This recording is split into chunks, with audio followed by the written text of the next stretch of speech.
ओम नमो भगवते वासुदेवाय। जय श्री हरि, जय लक्ष्मी माता।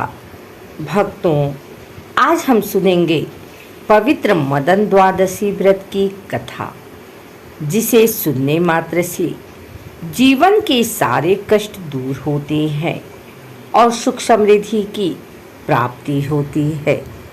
कहा जाता है कि यह व्रत विशेष रूप से भगवान विष्णु और माता लक्ष्मी की कृपा पाने के लिए किया जाता है। तो आइए श्रद्धा और भक्ति के साथ सुनते हैं यह पावन कथा, मदन द्वादशी की अद्भुत कथा। हिंदू माह के अनुसार चैत्र माह के शुक्ल पक्ष की द्वादशी को मदन द्वादशी कहते हैं। इस व्रत में काम के पूजन की प्रधानता होती है।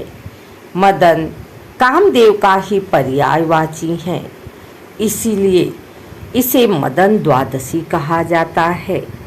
इस व्रत का प्रारंभ भले ही चैत्र मास में होता है, परंतु इसके बाद साल की प्रत्येक द्वादशी को व्रत करने से पापों का नाश होता है और पुत्र की प्राप्ति होती है। बताते हैं, प्राचीन काल में दैत्य माता दिति ने अपने पुत्रों की मृत्यु के पश्चात मदन द्वादशी का व्रत किया। चैत्र शुक्ल द्वादशी से पूरे 13 महीने के लिए मदन द्वादशी व्रत धारण किया जाता है। ऐसी मान्यता है कि इस व्रत को करने वाली माता को पुत्र शोक नहीं होता। इसी दिन मदन पूजा रामाय कामाय मंत्र के जप के साथ की जाती है। इस व्रत में रात्रि जागरण का भी अत्यंत महात्म्य माना जाता है। 13 द्वादशी के बाद इसी दिन इस व्रत के अनुष्ठान से भक्त के सारे मनोरथ सफल होते हैं। कहते हैं, एक बार देवताओं ने संपूर्ण दैत्य कुल का संहार कर दिया, जिसके पश्चात दैत्य माता दिति को अपार कष्ट हुआ। अपने कष्ट से मुक्ति पाने के लिए वे पृथ्वी लोक में स्यमंत पंचक क्षेत्र में आकर सरस्वती नदी के तट पर अपने पति महर्षि कश्यप का आवाहन करते हुए भीषण तप करने लगी। उन्होंने अपनी वृद्धावस्था को भूलकर पुत्रों के शोक से मुक्ति पाने के लिए 100 वर्षों तक कठोर तप किया, फिर भी उनकी इच्छा पूर्ण नहीं हुई। दिति ने वशिष्ठ आदि ऋषियों से अपनी कामना पूर्ण करने का मार्ग पूछा और उन्होंने दिति को मदन द्वादशी व्रत के विधान बताकर उसे करने के लिए कहा। दिति ने वैसा ही किया और उनके पति महर्षि कश्यप उसके सम्मुख उपस्थित हो गए। दिति की इच्छा जानकर उन्होंने उनको पुनः रूप यौवन संपन्न युवती बना दिया और वर मांगने को कहा। तब दिति बोली कि वे एक ऐसा पुत्र चाहती हैं जो इंद्र सहित समस्त देवताओं का विनाशक हो। यह सुनकर महर्षि कश्यप ने उन्हें ऐसा पुत्र पाने के लिए एक और अनुष्ठान करने के लिए कहा और फिर उन्हें गर्भाधान का अवसर देकर 100 वर्ष गर्भवती रहकर पुत्र जन्म का आशीर्वाद दिया। 100 वर्ष पूर्ण होने से पहले अपनी सुरक्षा से भयभीत इंद्र ने उनके गर्भ को समाप्त करने का प्रयास किया। इसके लिए उन्होंने गर्भस्थ शिशु पर वज्र से प्रहार किए। इस प्रयास से अमृतत्व प्राप्त वो शिशु 49 शिशुओं में बदल गया और इन मरुदगण कहा गया। बाद में इंद्र ने अपने कृत्य के लिए दिति से क्षमा मांगी और उन 49 शिशुओं को देवताओं के समान बताते हुए यज्ञों में उनके लिए उचित भाग की व्यवस्था की।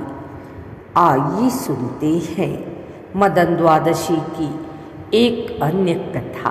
प्राचीन समय की बात है। एक नगर में एक गरीब ब्राह्मण रहता था। वह बहुत धर्मात्मा और भगवान विष्णु का सच्चा भक्त था। लेकिन उसके जीवन में गरीबी और दुखों का अंत नहीं हो रहा था। एक दिन उसने एक संत से अपनी परेशानी बताई। संत ने कहा, हे ब्राह्मण, तुम मदन द्वादशी का व्रत करो, इससे तुम्हारे सभी दुख दूर हो जाएंगे। ब्राह्मण ने पूरी श्रद्धा से व्रत करना शुरू किया। वह इस दिन भगवान विष्णु और माता लक्ष्मी की पूजा करता, फलाहार करता और कथा सुनता। धीरे धीरे भगवान की कृपा से उसका जीवन बदलने लगा।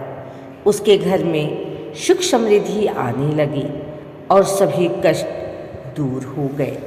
एक बार उस नगर का राजा भी किसी बड़े संकट में फंस गया। जब उसे इस व्रत के बारे में पता चला तो उसने भी श्रद्धा से मदन द्वादशी का व्रत किया। भगवान विष्णु की कृपा से राजा का संकट दूर हो गया और उसका राज्य फिर से सुखी और समृद्ध हो गया। तब से यह व्रत बहुत प्रसिद्ध हो गया और लोग इसे श्रद्धा से करने लगे। कहा जाता है कि जो भी व्यक्ति सच्चे मन से मदन द्वादशी का व्रत करता है और कथा सुनता है, उसके जीवन में कभी कोई कमी नहीं रहती और भगवान विष्णु उसकी हर मनोकामना पूर्ण करते हैं। बोलिए लक्ष्मी नारायण भगवान की जय। जो सच्चे मन से यह कथा सुन रहा है, उसकी मनोकामना पूर्ण हो। तो भक्तों, यह थी पवित्र मदन द्वादशी व्रत की कथा। जो भी श्रद्धा और भक्ति के साथ इस व्रत को करता है, भगवान विष्णु और माता लक्ष्मी उसकी सभी इच्छाएं पूर्ण करते हैं। यदि आपको यह कथा पसंद आई हो तो वीडियो को लाइक करें, शेयर करें और चैनल को ज़रूर सब्सक्राइब करें। जय श्री हरि, जय लक्ष्मी माता। धन्यवाद।